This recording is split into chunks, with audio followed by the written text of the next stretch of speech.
Govori jasno, govori glasno, nek se odi tvoj glas, da dopre do svih nas. Govori jasno, govori glasno, nek se odi tvoj glas, da dopre do svih nas. Govori jasno, govori glasno, nek se odi tvoj glas. U javnom nastupu se ljudi najviše i najčešće boje toga da će ispasti smiješni, da će se vidjeti da nešto ne znaju, da su na neki način drugačiji od drugih. I to je zapravo glavni razlog treme. Govori glasno, nek se odi tvoj glas, da dopre do svih nas. Bez straha, pusti glas. Tremu ili strah od nastupa uglavnom imaju svi ljudi, u većoj ili manjoj mjeri. Ona je nekako uobičajena pojava i ona kad postaje problematična ako baš jako ometa funkcioniranje osobe. U protivnom je ona samo pokazatelj da nam je jako stalo do toga što radimo i da nekako imamo rezultate koji su u skladu s onim što smo uložili u taj neki zadatak.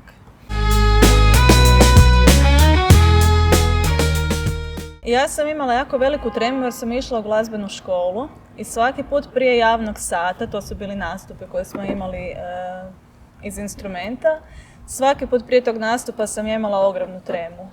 Pa tad nisam baš imala neku jako efikasnu metodu, nego sam jednostavno krenula u taj nastup i čim sam krenula svirati zapravo ona bi se smanjila. To je nekako to je jedan način kako se nositi sa tremom, da jednostavno unatoč tom strahu krenemo u onu aktivnost koja nam izaziva takav strah i da na taj način prebrodimo tremu koja se javlja. Govori jasno, govori glasno, nek se odi tvoj glas, da dopre do svih nas. Poručila bi djeci koja imaju tremu, bilo prije javnog nastupa ili u školi, prilikom odgovaranja, da je to nešto skroz normalno. I da se ne trebaju osjećati loše zbog toga što osjećaju tremu i da je to potpuno prirodan osjećaj, prirodno stanje. Ono kako si mogu pomoći je da se dobro pripreme za to neko ispitivanje ili za nastup, da na neki način to iskušaju u nekakvoj sigurnoj okolini. Bilo da će učiti sa, roditeljima, prijateljima ili da će se pripremiti prije nastupa sa svojim voditeljem neke aktivnosti. A prije samog izlaza u tu aktivnost, prije recimo ispitivanja u školi, je svakako dobro da se nekako primire na način da da ima nekoliko dubokih onako udisaja i izdisaja, na taj način će im se tijelo primiriti i da nekako svojim mislima sebe dovedu u neko bolje stanje. Odnosno da se nekako pitaju šta je najgore šta se može dogoditi. A najčešće odgovor na to pitanje ne bude tako strašan. Bojiš se ljudi i zlih komentara, možda su ti rekli da ne vrijediš puno, da nemaš talenta, da nemaš dara, ne vjeruju to, istina nije.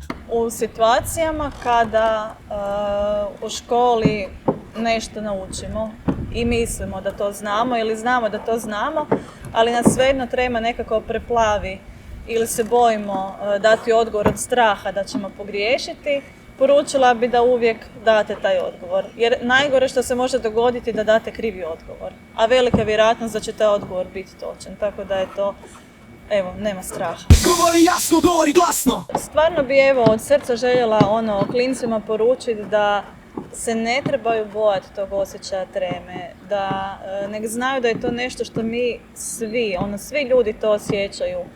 Skoro na dnevnoj razini na različitim situacijama. I to što je nešto teško ne znači da ne treba biti ili ne znači da nije rješivo. Tako da i trema je nešto što nam pokazuje da nam je do nečega stalo i na taj način se prema njoj trebaju odnositi. Kao nekakvom signalu, ali ne kao nešto što će nas spriječiti da idemo do nekog cilja. Govori jasno, govori glasno, možda su te obeshrabrile neke ružne riječi. Bojiš se ljudi i zlih komentara, možda su ti rekli da ne vrijediš puno, da nemaš talenta, da nemaš dara.